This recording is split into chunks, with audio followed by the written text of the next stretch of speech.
Joining us is a man who's no stranger to the Observer. Happy New Year. Let me say a pleasant good evening to the president of the Prisons Association, Mr. Gerard Gordon. Hello? Yes, Happy New Year and pleasant good evening to you, Mr. Gordon.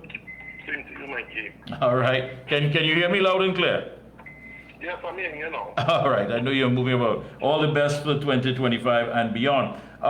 We, of course, are right now in the middle of a SOE, state of emergency, and you have made it quite clear that the nation's prisons are under-resourced, overburdened, and littered with infrastructural deficiencies. Sure. Yeah, which is very poor. And we've been hearing about this for years. You've been on this program before. You've spoken about the conditions in the prison where prison officers have to work. It's not easy. I mean, you guys are under a lot of stress. And now it is with all these individuals that will be coming in, of course, due to the SOE. Just today, 360 held. Over the course of everything so far, it's 360 and 22 guns that have been taken off the streets by the police. How serious is the challenge for you and your members? The challenge is one that continues and has only been exasperated. But I want to be clear, and I don't want people to miss that. Talk up some, Claudia, if you can get some more volume on, go ahead. Hello? Yeah, you better, go ahead. Yes, we are not in any way, and I think I need to say that, against the SOE. We too are citizens of this country, and we too see crime and criminality as a very huge problem. But the fact of the matter is that we too would want to contribute to the best of our ability. And to contribute to the best of our ability, we need to be properly resourced. It is no secret the conditions of prisons in Trinidad and Tobago, the failing infrastructure, the fact that we don't have the tools and proper tooling that is required to really function as we would. And we have to also remember that prison is not no longer a place where you talk about locking people up and throwing away the key. The prison, since the Baptiste report, has been moving on a correctional direction, which we see as the only way to truly reduce crime and criminality in any society, where we must be able to impact the lives of the incarcerated. Because often things are not what we have. That there's this belief that you locking up people and all is right with the world. When in truth and fact, these individuals are going to be the rest of their natural lives behind bars. And so all we are asking for is to be properly resourced. All of those things which we have been asking for over the years, and I know the public will be our witness, the media will be our witness, those things need to be addressed in a real manner so that we can ensure success in this initiative. Yeah, I think basically what you're saying too is that if the environment is not productive, then basically all that you set out to do as far as rehabilitation and to get a system going that is going to allow individuals to come back and be a productive part of society would be all, null and void if it is not done properly. Correct is right. And the public of Trinidad and Tobago deserves better than that. And so what we see happening is that there are questions being asked. Remember, when we talk, it's so easy, and we see it with murders. Everybody has a number. So it's actually 620 odd citizens of our country who was murdered last year. And we need to put a hold on that.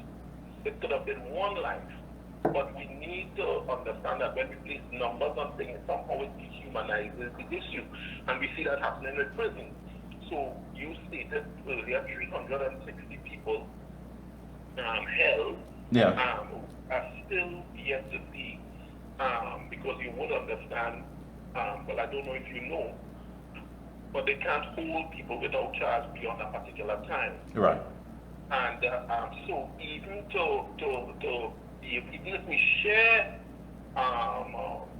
the responsibility of holding these people with the police station, one would understand the police station themselves are not designed to hold anyone for any protracted period of time. Yeah, especially not these numbers.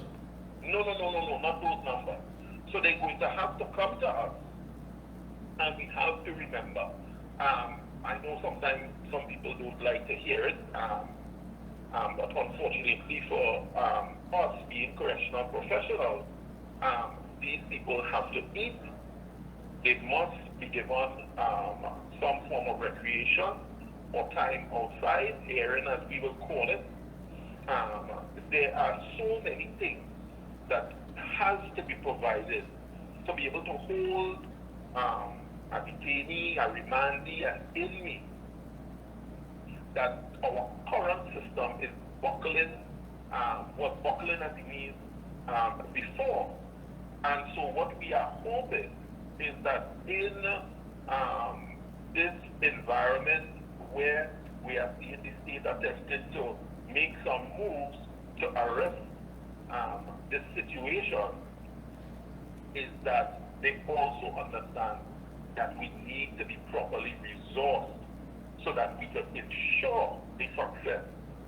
Well, comrade, I think basically what we're hearing, and we heard it last night from the president of the Assembly of Southern Lawyers, Ms. Lacan, that this thing was not thought out thoroughly.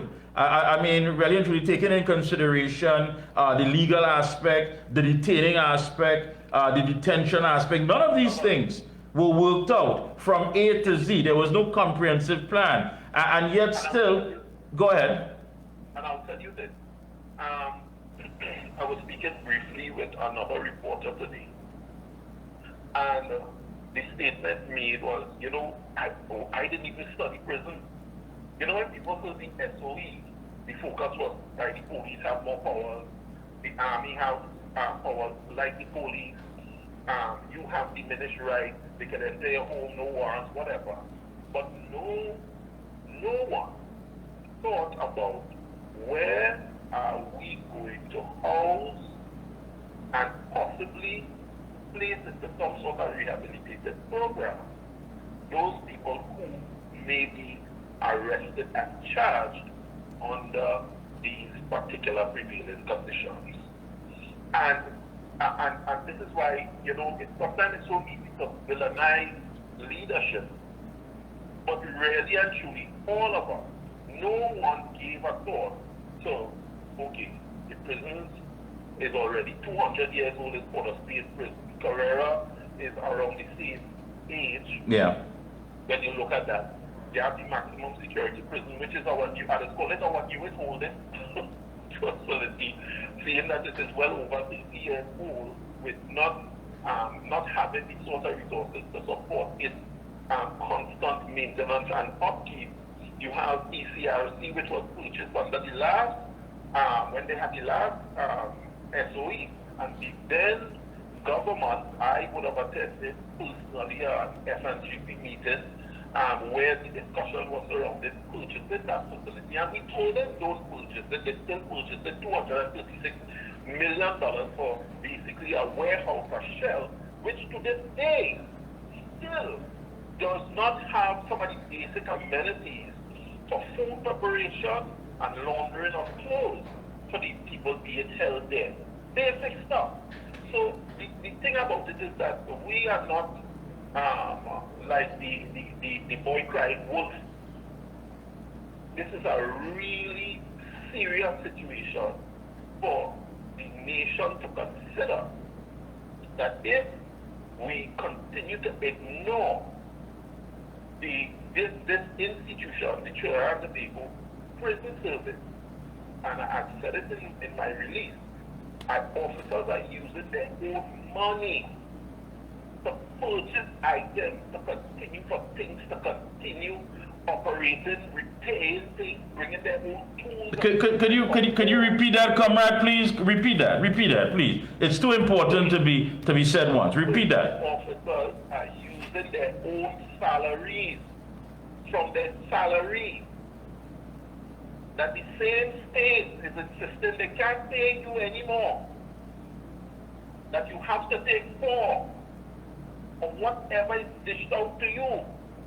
Officers are using those resources, that salary which they are working for, instead of being totally used for their family and for their own development. It is being sown back into the prison.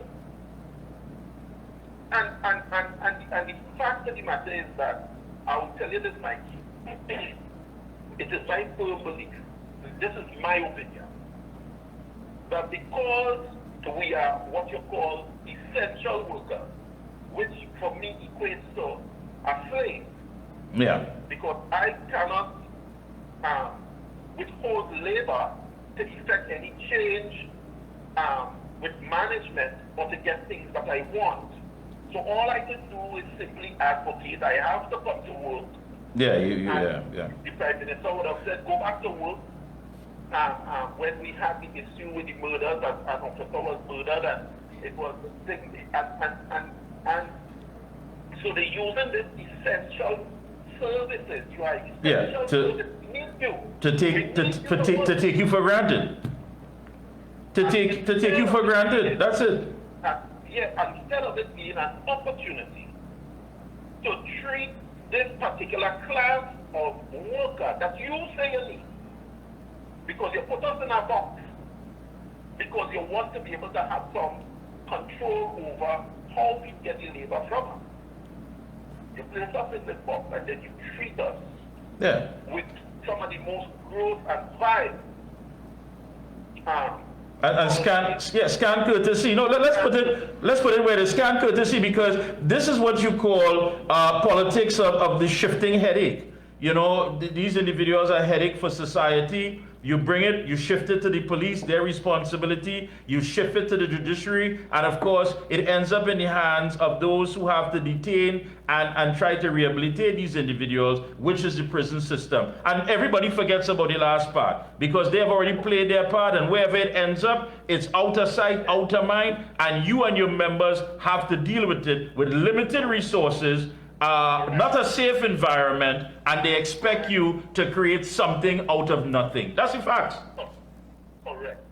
And that is our position. You know, I want to take the opportunity to, Mikey, to certainly convey condolences to the slain prosecutor, his family, his wife, those 2 children that were there, and also to his co-workers.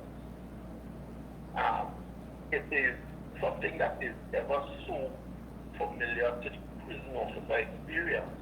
In fact, I would go a step further to say that law enforcement officers, people assigned to that whole criminal justice system, are not being treated in the way that they should. And we would have made a suggestion some years ago, which was to develop what we want to call the Law Enforcement Officer Safety Act.